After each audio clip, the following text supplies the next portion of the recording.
Hey guys, it's Matt. I think I'm going to do more of this when I'm emailing back and forth with someone and they have a great idea or potentially a breakthrough concept, or it triggers, excuse me, something in me that is a breakthrough concept or something that could be a very significant piece of the puzzle. Excuse me. I'm just going to jump on and make a video, make it more, do more of these, but quickly, not structured in any way, and certainly not put on a new sweatshirt for it. But I was thinking this is pretty important. This could be a very important puzzle piece. I was emailing back and forth with Dylan, and we both kind of noticed that as we've talked about in the past, reality bubble. My present environment. Zara sitting on my lap, a loved one walking into your immediate proximity. I actually use the reality bubble concept in the fiction book Quantum of Conscience fiction book, how through these kids at the University of Vienna, through their lucid dream experience, used the reality bubble concept to actually time travel. It just kind of came to me as if you were able to do that, you would need to do that using this reality bubble principle. But anyway, I don't mean to make it confusing. The main principle here is we have, I don't think very much of anything is very real here. With it's mostly a reality illusion of some kind.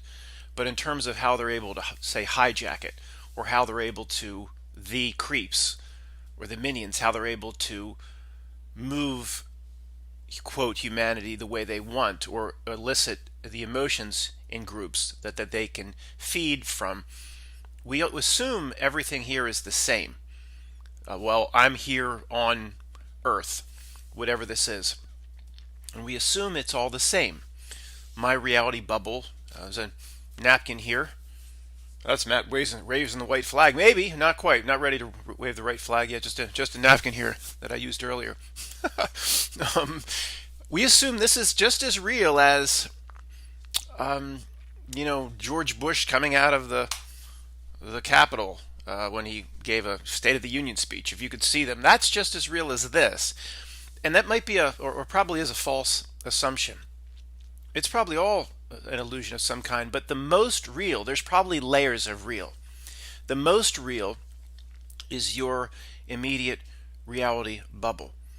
That's why all the craziness in the Bozo Show and everything around us, including even Mandela effects, they usually don't affect what is right in your immediate vicinity. Usually. There have been people with those types of experiences. Or if there's a tree right there, go touch the tree. This is quote as real as it gets in this reality. But as you expand outward, it gets less and less real.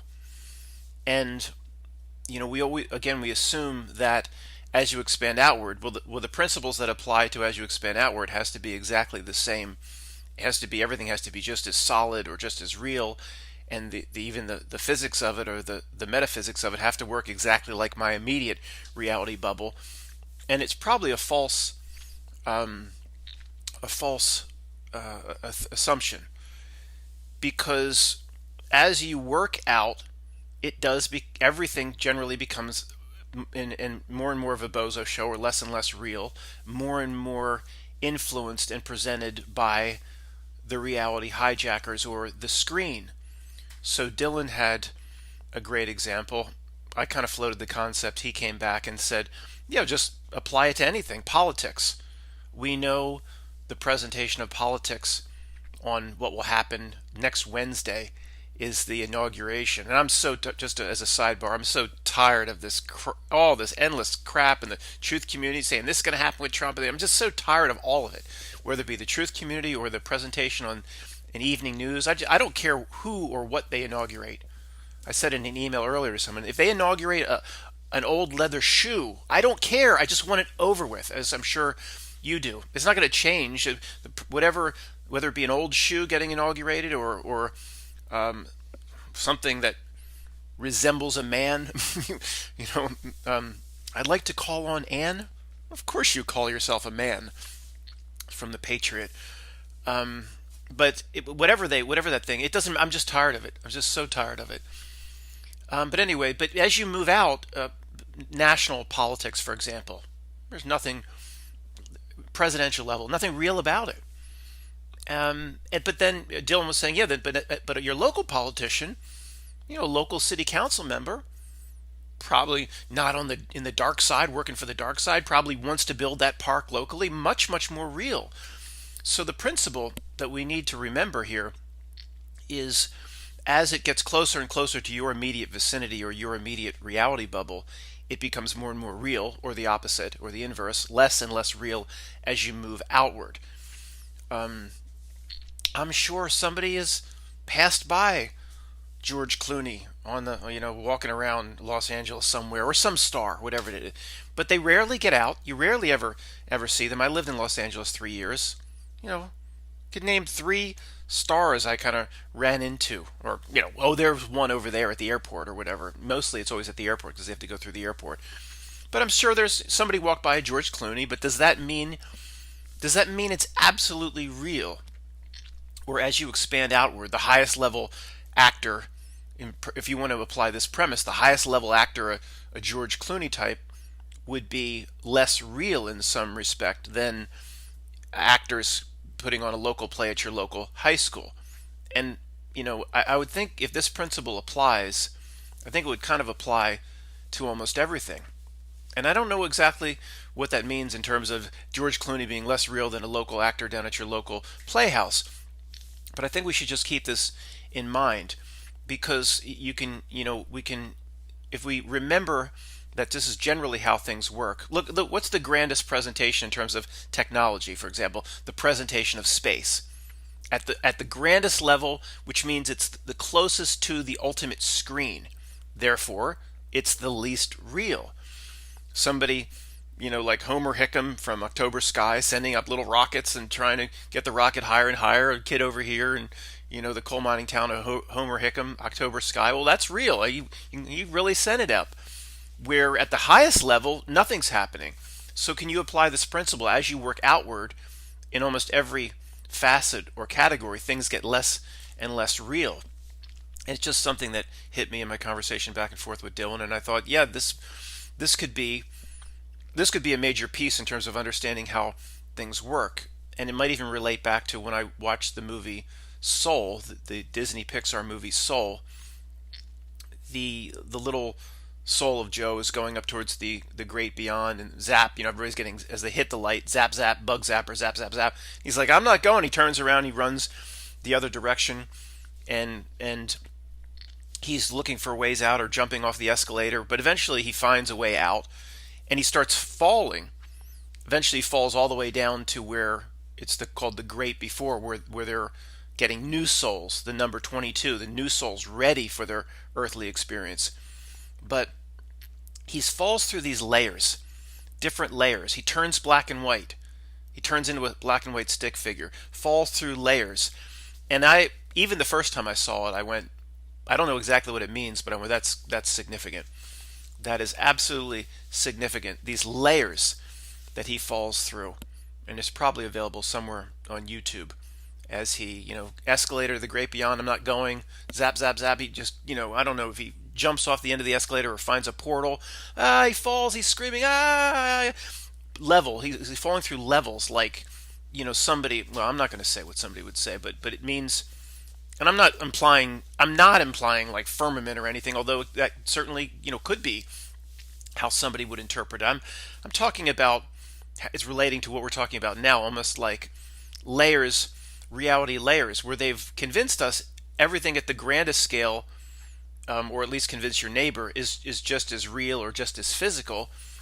And it might even be less physical. It might be the only thing that's the most real is this immediate reality bubble, where you probably have elements in your reality bubble that even elements that are not consistent with a family member or friends or neighbors.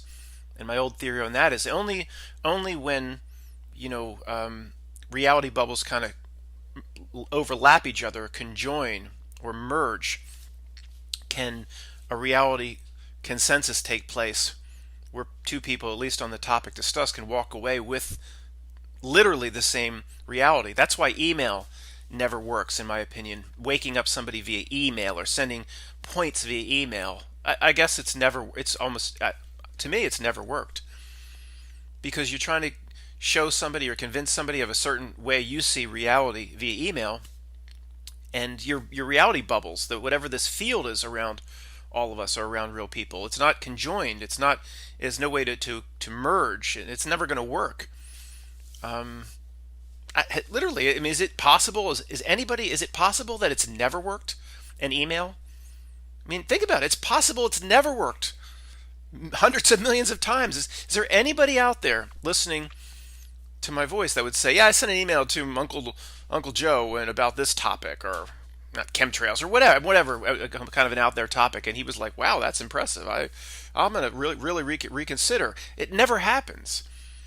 And one of the main reasons it never happens, other than the fact that people could be NPCs or they're on the download and all the other things we've talked about, is there's no possible way it can happen unless maybe the reality of our own reality bubbles, or can merge or can join, or one can infringe or impinge on the other, whatever term you want to use. So the basic principle is, we just assume everything here must be the same, exactly the same. There's probably layers of reality, layers of how real something is. And I'm not really talking about like if you drop it on your foot, it's hard and it hurts, like how heavy something is.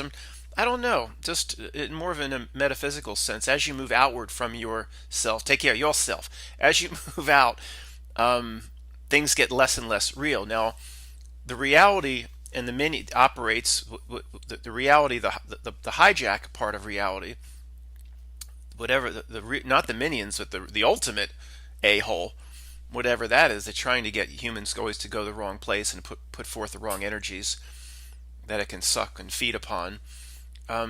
It operates on the outside, and there's no way it can get to you directly. That's why I'd always ask a human being to come meet it in the middle, or to accept it, or to go shake hands with it. An old metaphor I used a long time ago was, around your reality bubble, there's millions and millions of little hands reaching it in the screen, a minion of the screen. Come accept, this type of lifestyle, or this is what you want to do, or here's a little hand that says the NFL. Once you have to reach up and shake it. It can't just come down into your reality bubble. You have to at least meet it halfway. Usually you have to doom and damn yourself. There's a million temptations, a million little hands. Come shake my hand, shake my hand. Oh, Ryan Seacrest and the red carpet, that distraction, this distraction. Even inside the truth community, there's a million little hands. You have to go meet it and shake its hand. QAnon, you got to go shake its hand. Then you're giving life to it. But it can't just come down. It's on the periphery. And the bigger the issue is, they have to operate on the periphery, and then they send their minions out like Melvin P. and all the other minions. Then it gets you closer to the periphery. You engage with the periphery. And it has very limited means if you just would stick to your reality bubble of what's real. It has no means other than through media, television, what your neighbor, that follows the CNN and the red carpet might say to you. Matt, have you seen this? Do you really think Biden will be inaugurated next Wednesday? Or somebody could get in your face, and if that's a real person, you have a kind of reality bubbles kind of pushing or overlapping each other. But the minions, the screen is limited in what it can do. It uses minions to get a little closer on think of layers of bubbles. It uses the minions to get closer, and then the minions influence your neighbor, and that's then closer to your central reality bubble. That's how it has to work. But I think it's important to recognize that what's on the periphery, that is the ultimate, the hijack realm, the screen, the false influence on humanity, getting you to think the wrong things, believe the wrong things, put out the wrong emotions, fear, worry, anger, anxiety, all that. It needs you to believe it's just as real as your local reality, and it's not. It's layered somehow. The metaphysics of it, how exactly it works, I don't know, but it does work. It has to work this way, I think. I don't know. See what you guys think. And Well, do we, let's just always try to apply what is that what does that mean? I guess I'm gonna have to just think about it a little bit. What does that ultimately mean about you and I understanding who we are? Well, it just reinforces a lot of things. That power at the periphery is limited. It's very limited. You have to give yourself up to it. It tells you about yourself, how powerful you are, how it needs to feed from you. Again, the same themes from the video back, all the Revenge of the Titans, Wrath of the Titans, all these talk of gods and goddesses and how powerful they are. Ultimately, at the end of the day, it's like, Liam Neeson, when a guy dies, we just die. We're done, because we need keeps reinforcing. We need humans to pray to us, or we're done. But you humans, when you die, you go off for all eternity. It's always like at these movie reveals that God seems so powerful, but it always turns out the humans are more powerful. Truth drop, but. Anyway, we'll see what you guys think in the comments. Thanks, guys.